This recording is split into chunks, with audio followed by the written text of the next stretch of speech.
هلو هلو فهمیدین کدام خواندن است؟ اگر فهمیدین tant mieux، اگر نفهمیدین tant pis.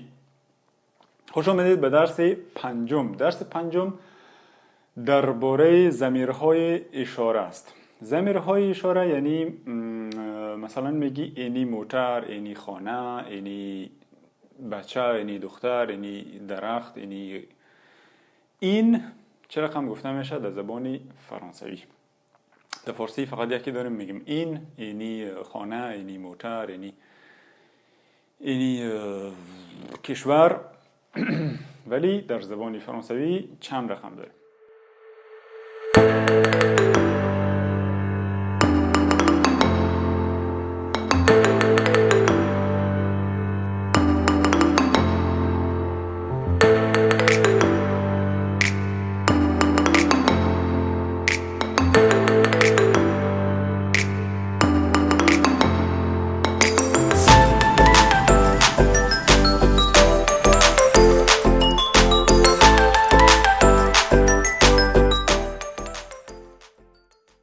درس پنجم درباره ضمیرهای اشاره است. ضمیرهای اشاره یعنی این.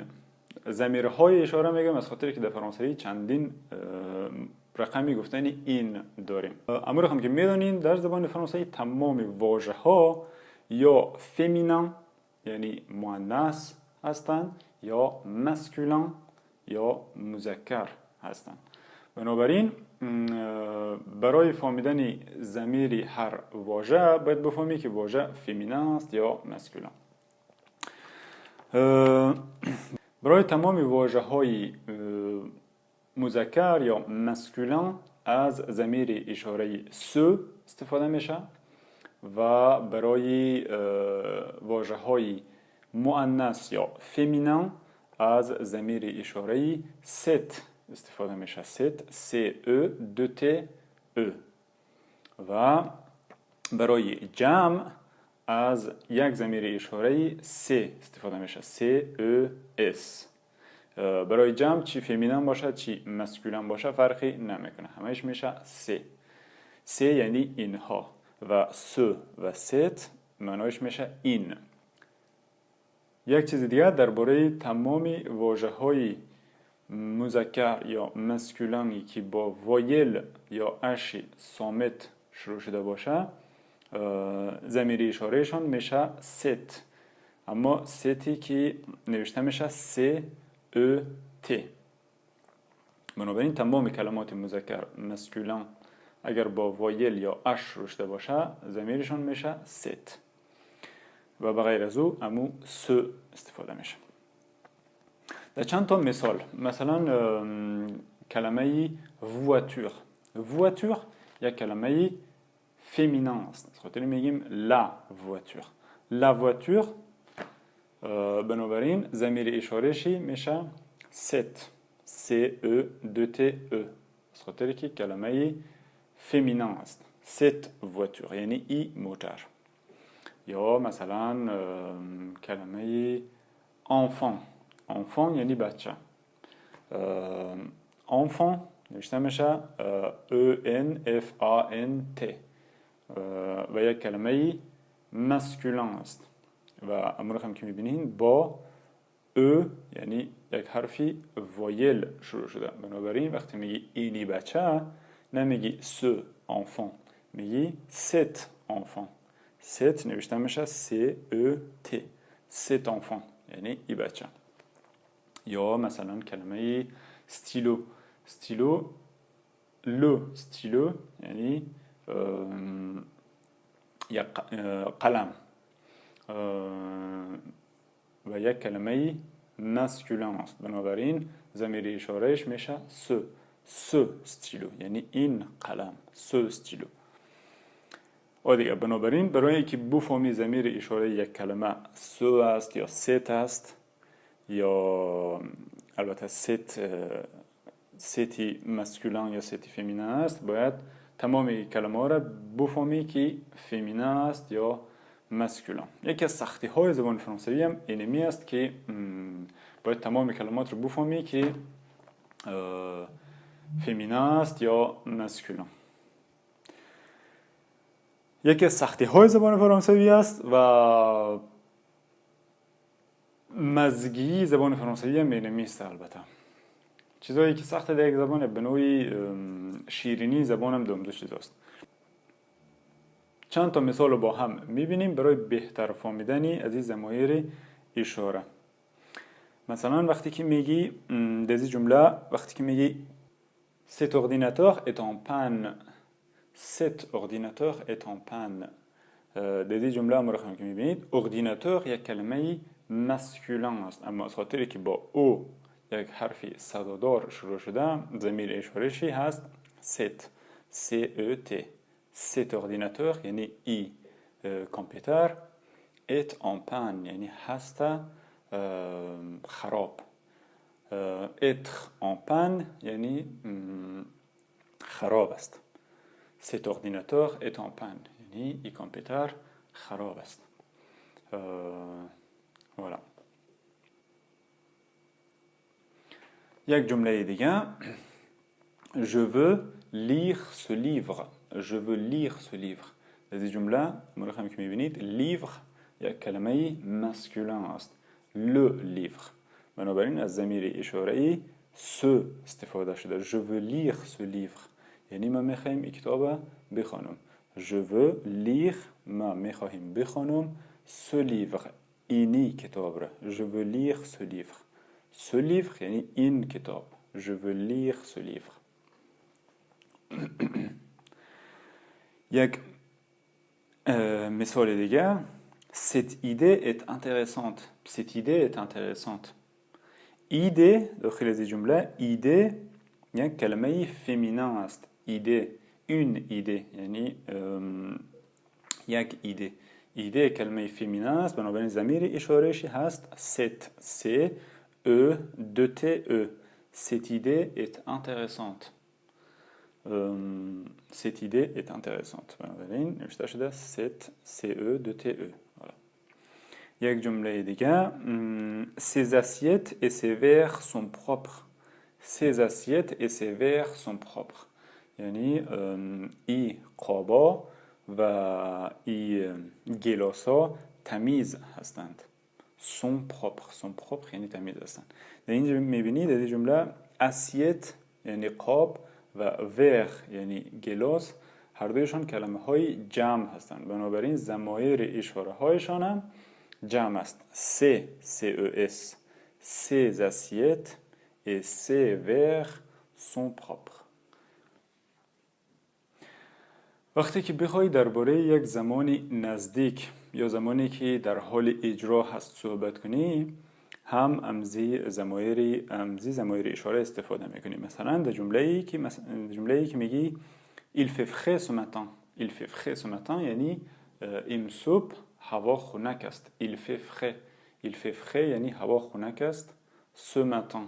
ce matin یعنی امصبح هوا خنک است. il fait frais ce matin. اینجا هم از ضمیر اشاره‌ای ce از خاطر matin masculin است. il fait frais ce matin. یا مثلا در یک جمله دیگه cet automne on repeint la salle de bain. cet automne on repeint la salle de bain یعنی در این فصل پاییز حمام را دوباره رنگ میکنیم.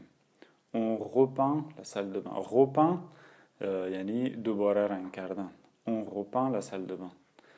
در این جمله automne یک کلمه مسکولین است، اما از خاطری که با وایل یعنی آ شروع شده ضمیر اشاره‌شی cet است. ceti که نوشته میشه c e t.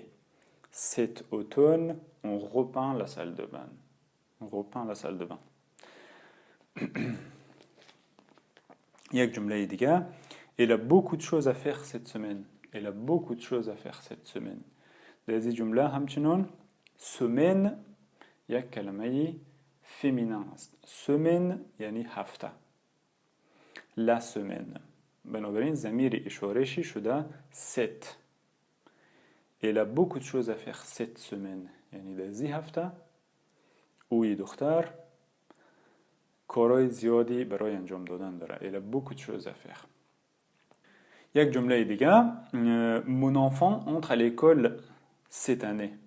Mon enfant entre à l'école cette année. یعنی بچه از من Mon enfant entre à l'école. یعنی امسال cette année یعنی امسال میره مدرسه. Entre à l'école cette année. année یک کلمه فمینه است. l'année une année. بنابراین ضمیر اشارهش هست set. seti که نوشته میشه CE2TE. Mon enfant entre à l'école cette année. Voilà. برای بعضی از کلمه ها مثل کلمه heure یعنی ساعت، jour یعنی روز، روزها، mois یعنی ماه، temps یعنی زمان، همیشه یک سی یک خطک سی بعد کلمه ها اضافه میشه همیشه. بیشتر در نوشتار ولی بعض وقت در گفتار همچنان میشنوی یک سی آخری از این کلمه ها اضافه میشه. معنایش فرق نمیکنه. مثلا در جمله à cette heure-ci les magasins sont fermés. à cette heure-ci les magasins sont fermés. à cette heure-ci 7 heure heure یک کلمه فمینن است. بنابراین از ضمیر اشاره set استفاده شده. set CE2TE 7 heure-ci یعنی des ساعت دکانا les magasins sont fermés یعنی بسته هستند. des ساعت دکانا بسته هستند. همیشه میگی à cette heure-ci les magasins sont fermés. یک سی آخرش اضافه میشه. یا مثلا در جمله il passe l'examen ces jours-ci یعنی آنها امتحانشان رو میگذارند این روزها. il passe l'examen ces jours-ci یعنی آنها امتحان میگذرانند این روزها. یک جمله دیگه elle déménage ce mois-ci dans son nouvel appartement یعنی او دختر خانه خود را بدل میکنه. elle déménage یعنی کوچ میکنه در خانه نو خود، در آپارتمان نو خود در این ماه. elle déménage ce mois-ci یعنی او کوچ میکنه در این ماه dans son nouvel appartement یعنی در آپارتمانی نوش. elle déménage ce mois-ci اینجا میبینید با کلمه mois آخرش یک سی آمده. elle déménage ce mois-ci یعنی دمزی ماهی که هستیم. elle déménage ce mois-ci dans son nouvel appartement. Voilà. یک جمله دیگه il ne va pas très bien ces temps-ci. il ne va pas très bien ces temps-ci یعنی اوی مرد حالش خوب نیست به این روزا. همون رقم که در درس دوم یا سوم یاد گرفتیم برای گفتنی که مثلا حالی یک آدم خوب است یا خوب نیست از فعل aller استفاده میکنیم. در اینجا همون رقم که میبینید il ne va pas از فعل aller استفاده شده. il ne va pas très bien ces temps-ci یعنی او حالش خوب نیست دزی روزا حالش خوب نیست. ces temps-ci دزی زمانا دزی روزا. temps هم اینجا میبینید که آخرش سی نوشته شده. ces temps-ci. اگر بخوایم درباره یک چیزی که در یک مکانی تقریبا دور قرار داره صحبت کنیم یا اشاره کنیم همیشه یک لبه اضافه میکنیم. مثلا میگیم که vous voyez cette église là-bas. église یک کلمه فمینن است. une église. بنابراین ضمیر اشارهش اینجا است cette CE2TE cette église là-bas یعنی او کلیسا در اونجا. همزه خاطر از خاطر کم دوره است لبه را اضافه میکنیم. vous voyez cette église là-bas. c'est l'église Saint-Pierre یعنی او کلیسا رو میبینین در اونجا کلیسای سن پیر است. vous voyez cette église là-bas. c'est l'église Saint-Pierre. voilà.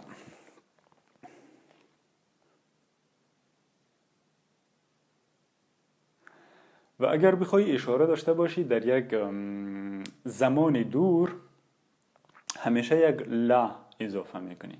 حالا زمان دورش فرقی نمیکنه که گذشته باشه یا آینده. وقتی درباره یک چیزی صحبت میکنی که او چیز یا در گذشته یا در آینده قرار اتفاق بیفته یا اتفاق افتاده همیشه یک لا اضافه میکنی. مثلا در چند جمله با هم میبینیم à cette époque-là مثلا درباره یک زمانهای قدیم صحبت میکنی میگی à cette époque-là époque یعنی زمان در این زمانها époque یک کلمه فمینین است époque بنابراین از ضمیر اشاره set استفاده شده CE 2TE à cette époque-là یعنی در این زمانها on habitait en Afghanistan یعنی در زو زمانها ما در افغانستان زندگی میکردیم à cette époque-là on habitait en Afghanistan یا en ce temps-là on habitait en Afghanistan یعنی اون معنا رو میده یا در این زمان ما در افغانستان زندگی میکردیم مثلا یک قصه میکنی و او قصه در یک زمان خاصی اتفاق افتاده و تو میخوای بگی که در این زمان خاص ما اینی کار میکردیم یا ما اینی جای زندگی میکردیم یا اینی رقم اتفاق افتاد امزی لا استفاده میشه à cette époque-là یا en ce temps-là همیشه یک لا استفاده میشه یک جمله دیگه ce jour-là Anne était en Irlande یعنی در روزی که صحبت میکنیم دربارش در روز ان در ایرلند بوده ce jour-là Anne était en Irlande یعنی در روزی که دربارش صحبت هست ce jour-là Anne était en Irlande یعنی ان در ایرلند بوده یا اینمی جمله را میتونی در آینده مثلا بگی ce jour-là Anne sera en Irlande یعنی در روز ان در ایرلند خواهد بود مثلا یک گبی است مثلا میگه در تاریخ ان کجاست میگه در تاریخ یا در روز ان در ایرلند است ce jour-là Anne sera en Irlande یعنی در روز ان در ایرلند خواهد بود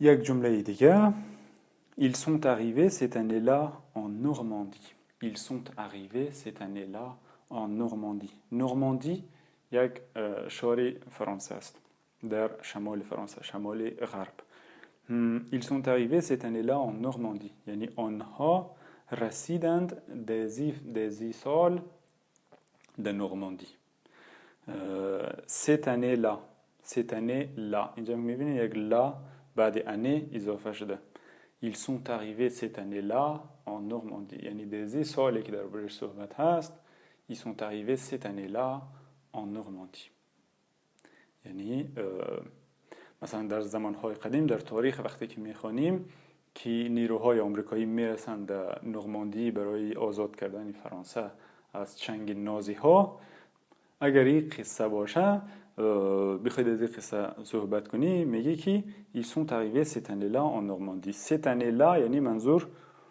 اونمو سال است cette année-là اونمو سال ils sont arrivés cette année-là en Normandie یک جمله دیگه یک جمله دیگه و یک جمله آخر باشه à cette heure-là j'étais au cinéma à cette heure-là j'étais au cinéma اینجا هم که میبینید heure اما رقم که گفتیم یک کلمه فمینین است بنابراین ضمیر اشارش set CE 2TE à cette heure-là یعنی در این ساعت j'étais au cinéma یعنی ما در سینما بودم à cette heure-là j'étais au cinéma مثلا کسی زنگ میزنه و تو نمیتونی جواب بدی باز پرسان میکنه که چرا بس تو میگی à cette heure-là j'étais au cinéma یعنی در این ساعتی که تو زنگ زدی à cette heure-là j'étais au cinéma در سینما بودم à cette heure-là j'étais au cinéma یا à cette heure-là je serai dans le train à cette heure-là je serai dans le train در این جمله آینده است à cette heure-là je serai dans le train یعنی در این ساعت ما در قطار خواهم بود à cette heure-là je serai dans le train درباره یک موضوعی صحبت میکنی، مثلا کسی میگه من دزی ساعت دید زنگ بزنم، تو میگی که من دزی ساعت در قطار خواهم بود. à cette heure-là je serai dans le train. والا ای بود درس درباره ضمایر اشاره در زبان فرانسوی. ممکنه کم ذره سخت در نظر بیاید اما اقدر سخت نیست. بنابراین برای که بفهمی چی ضمیر اشاره‌ای برای از این کلمه استفاده کنی باید تمام کلمات بفهمی که فیمینن است یا مسکولن. سختی زبان فرانسوی هم اینمی است که بفهمی فیمینن و مسکولن بودن کلمه ها را بفهمی و یک چیزی که باید حفظ شوی و یاد گرفتنش هم اینمیه که با مرور زمان با شنیدن، با موسیقی گوش کردن و گپ زدن اینا کم کم یاد میگیری و وقتی که تمام کلمه ها را فهمیدی که فیمینن مسکولنشان را فهمیدی به ضمیرهای اشاره و پاسان صفت و این چیزها که استفاده میکنی هم زمان راحت تر میشه، از خاطر کلمه را میفهمی که فیمینن است یا مسکولن، بنابراین ضمیر اشاره یا صفت یا هر چیز دیگر را هم با مطابق با او کلمه استفاده میکنیم. والا امید که مفید بوده باشه این درس و چیزایی را آموخته باشید. تا درس بعدی bon courage, bonne chance et puis à la prochaine. Ciao ciao.